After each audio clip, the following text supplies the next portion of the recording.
Good morning students. आज के class में पढ़ना है depression in freezing point. Third colligative property है ये। सबसे पहले हम लोग को डिप्रेशन इन फ्रीजिंग पॉइंट में फ्रीजिंग पॉइंट के बारे में जानना होगा कि व्हाट इज फ्रीजिंग पॉइंट। तो फ्रीजिंग पॉइंट क्या है, जानने के लिए एक एक्सपेरिमेंटल रिपोर्ट। ऐसे तो आप लोग के माइंड में यही आता है, फ्रीजिंग पॉइंट नाम सुनते हैं। The temperature at which anything freezes, मतलब जिस ताप पर कोई चीज जम जाता है, फ्रीज हो जाता है, उसे उसका हिमांक, इट मींस फ्रीजिंग पॉइंट कहते हैं। तो first of all freezing point क्या है, इसको आप थोड़ा साइंटिफिक पॉइंट ऑफ व्यू से समझें। आप लोग को याद होगा कि पिछले क्लास में हमने समझाया था बॉइलिंग पॉइंट का डिफिनेशन। और बॉइलिंग पॉइंट का ये डिफिनेशन किस तरह से समझाया गया था कि एक कंटेनर में लिक्विड को लिया गया और लिक्विड के रूप में वाटर लिया गया। ये रूम टेम्परेचर पर वाटर लिया गया है। सपोज दैट अभी 32 से 33 डिग्री सेल्सियस रूम टेम्परेचर है। तो ये वाटर का मॉलिक्यूल इस रूम टेम्परेचर पर 32 डिग्री और 33 डिग्री सेल्सियस पर बॉयल होता हुआ, यानी लिक्विड से वेपर फेज में कन्वर्ट होता हुआ नहीं दिख रहा है। इसके पीछे हमने रीजन बताया था कि इसके चारों ओर का जो एटमॉस्फेरिक प्रेशर है, ये एटमॉस्फेरिक प्रेशर यानी कि 1 atm जो एटमॉस्फेरिक प्रेशर होता है, या 1 atm या mm में बोले तो 760 mm of Hg और cm में 76 cm of Hg। तो हमने पिछले क्लास में ये बताया था कि इसके चारों ओर का जो एटमॉस्फेरिक प्रेशर है इस लिक्विड के मॉलिक्यूल के वेपर प्रेशर से अधिक है। तो हमने इसको गर्म करना प्रारंभ किया, और जब गर्म करना प्रारंभ किया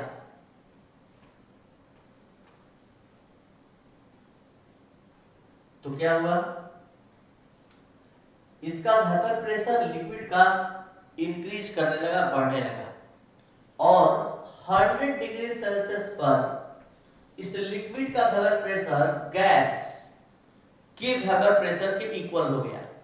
तो जैसे ही लिक्विड का वेपर प्रेशर गैस के वेपर प्रेशर के इक्वल हुआ, ये तुरंत मॉलिक्यूल लिक्विड का वेपराइज होने लगा। इसका कारण ये है कि जो एटमॉस्फेरिक प्रेशर का जो मान था, उसके मान को इस लिक्विड के मॉलिक्यूल के द्वारा अचीव कर लिया गया, प्राप्त कर लिया गया, जिससे अब ये एटमॉस्फेरिक प्रेशर इस लिक्विड के मॉलिक्यूल को नीचे की ओर दबा कर नहीं रख सकता है।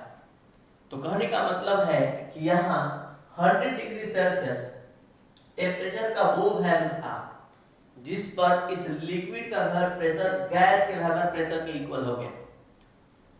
तो हम क्या देखें कि बॉइलिंग पॉइंट का डिफिनेशन यहाँ पर जो प्राप्त हुआ कि जिस टेम्परेचर पर किसी लिक्विड का वेपर प्रेशर गैस के वेपर प्रेशर के इक्वल हो जाता है, उस टेम्परेचर को हम लोग boiling point, boiling temperature, boiling point कहते हैं। तो यहाँ जब हमने लिक्विड को टेम्परेचर दिया, इस द्रव कंटेनर में रखे गए द्रव लिक्विड को हमने हीट किया, तो क्या हुआ, इसका वेपर प्रेशर बढ़ता गया, और जिस टेम्परेचर पर इस लिक्विड का वेपर प्रेशर गैस के वेपर प्रेशर के इक्वल हो गया, उसे उसका बॉइलिंग पॉइंट कहा गया। आज के क्लास में पढ़ना है डिप्रेशन इन फ्रीजिंग पॉइंट। तो आज हम इसका टेम्परेचर बढ़ाएंगे नहीं इस लिक्विड का, बल्कि घटाएंगे। तो क्या होगा, लगातार इस लिक्विड का टेम्परेचर घटाते जाएंगे, वेपर प्रेशर घटता जाएगा। जिस टेम्परेचर के मान पर इस लिक्विड का वेपर प्रेशर इस सॉलिड के वेपर प्रेशर के इक्वल हो जाएगा, उस टेम्परेचर को हम इसका फ्रीजिंग पॉइंट कहेंगे। जैसा कि आप सभी स्टूडेंट को पता है कि वाटर का फ्रीजिंग पॉइंट 0 डिग्री सेल्सियस होता है। ये 0 डिग्री सेल्सियस टेम्परेचर का वो वैल्यू है जिस पर इस लिक्विड का वेपर प्रेशर सॉलिड के वेपर प्रेशर के इक्वल हो जाता है। तो यही से डिफिनेशन निकलकर सामने आता है, the temperature at which vapour pressure of liquid becomes equal to vapor pressure of solid is called freezing point। तो ये freezing point का आपका डेफिनेशन कंप्लीट हुआ। आपको समझना क्या है, डिप्रेशन इन फ्रीजिंग पॉइंट। तो डिप्रेशन इन फ्रीजिंग पॉइंट के लिए चलते हैं एक नया एक्सपेरिमेंटल रिपोर्ट ध्यान दे रहे हैं।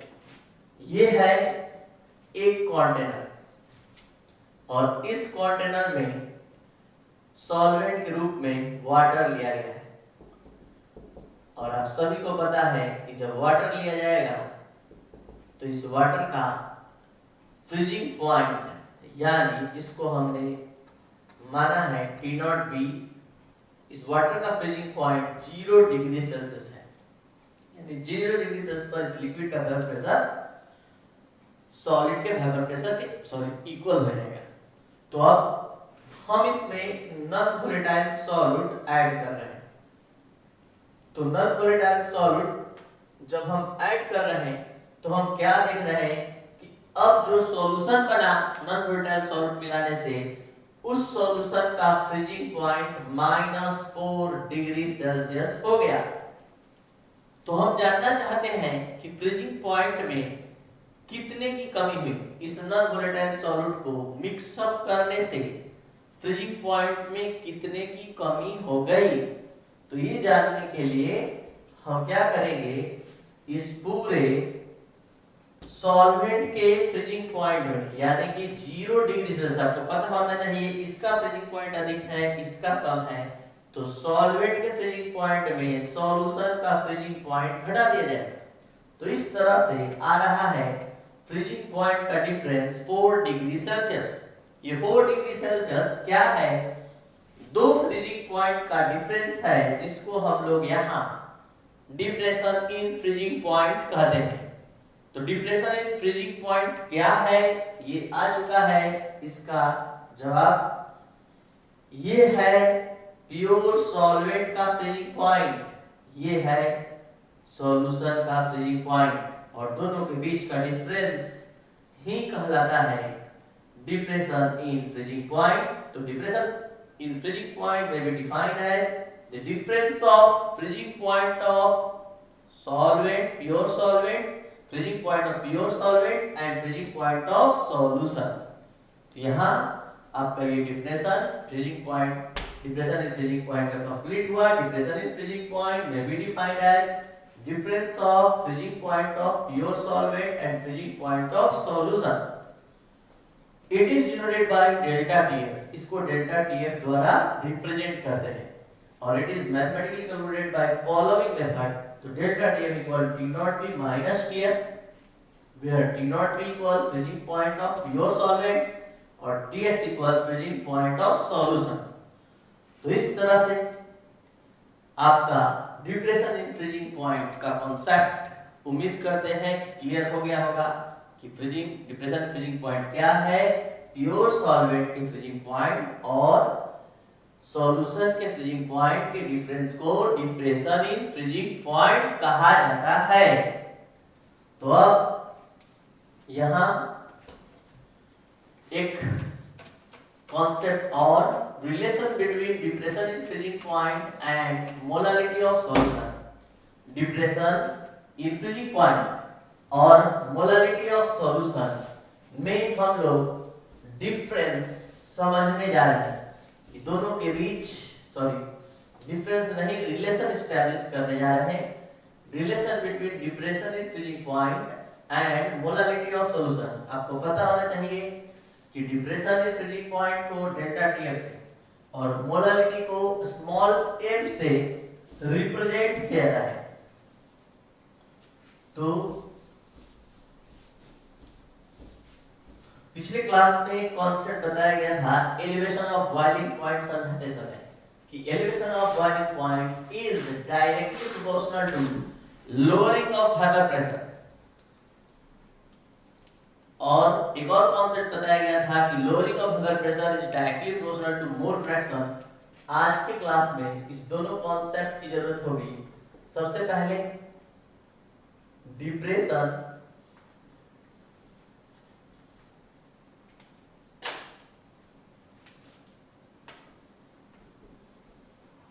इन फ्रीजिंग पॉइंट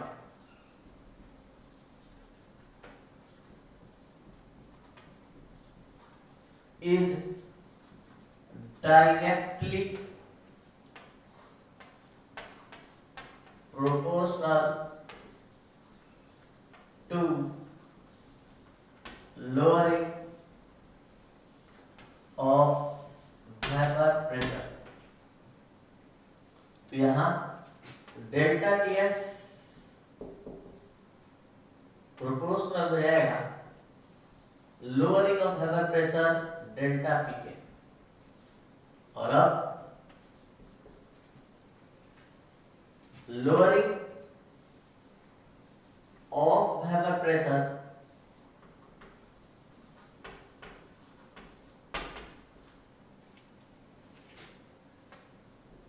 is directly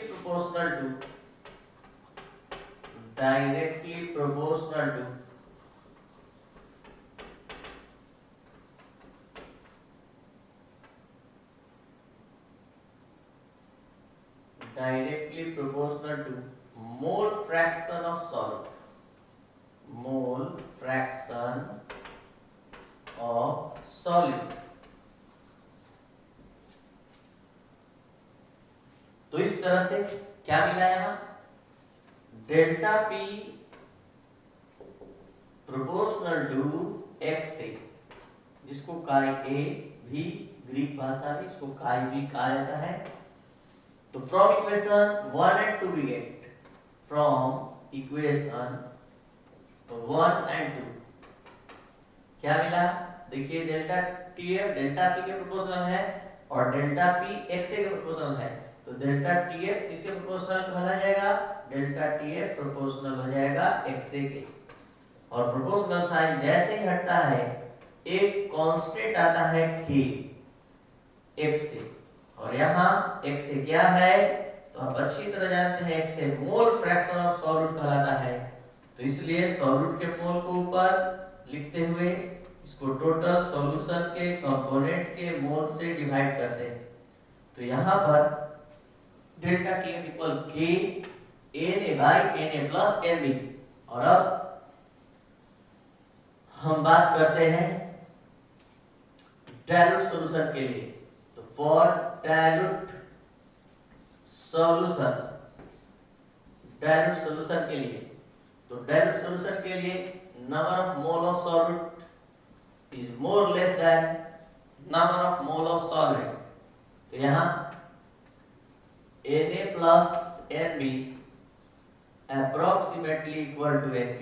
याद रहे कि जब सिर्फ सॉल्वेंट होगा तो उसको निग्लिजिबल आप नहीं कर सकते हैं, जब सॉल्वेंट और सॉल्वेंट एक साथ होगा तो वहां केवल सॉल्वेंट, क्योंकि ये बहुत कम मात्रा में स्थित है, इसकी मोल की संख्या बहुत कम है इसलिए। और अब हम बात करते हैं इसको रखकर पुटअप करके, डेल्टा टी एफ इक्वल के Na अपॉन Nb। और अब डेल्टा टी एफ इक्वल के Na क्या होता है, Na होता है given mass of solvent, given mass of solvent upon molecular mass of solvent. और Nb होता है Wb अपॉन Mb। और अब इसको ठीक से लिखते हुए यहाँ पर आ गया Mb, यहाँ आ गया Ma और यहाँ आ गया Wb।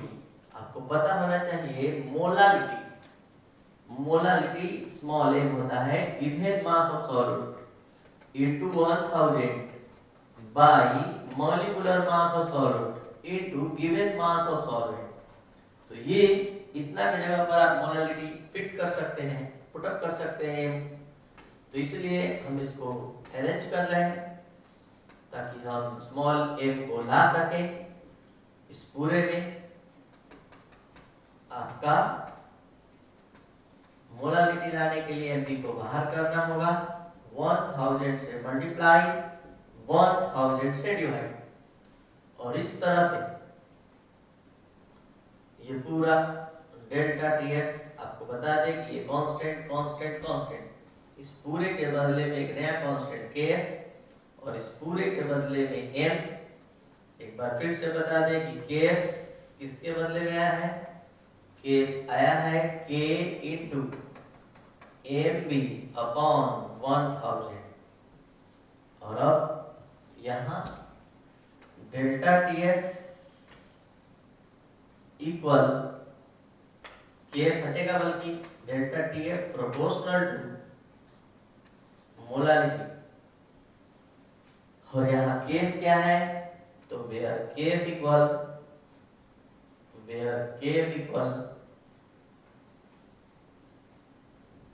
मोलल